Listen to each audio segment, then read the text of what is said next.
ভিতরে মুরব্বীরা অসুবিধা হচ্ছে, বসবেন তো। জেলখানার ভিতরে একজন নাস্তিক ছিল, সচিব, 9 বছর সাজা হয়েছে তার।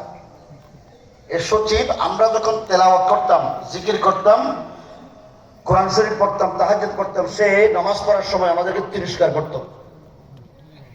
দেখবেন বাংলাদেশে কোনো গরিব মানুষের সন্তান, ইন্দার মানুষের সন্তান, এই এলাকা বেগুনবাড়ি বাজারের কোন মধ্যবিত্ত ফ্যামিলির সন্তান নাস্তিক হয়নি।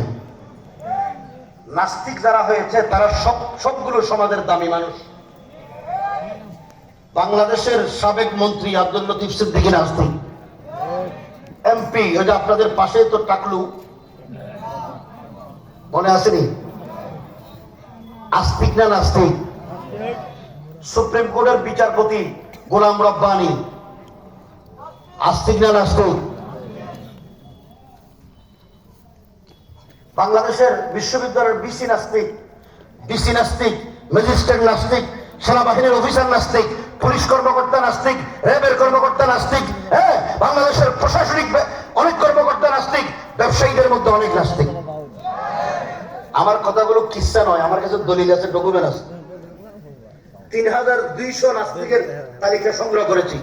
কোন নাস্তিকের বাচ্চা, কোন নাস্তিক সাধারণ কোন পরিবারের সন্তান নয়। সবগুলো সমাজের যারা এলিট শ্রেণী,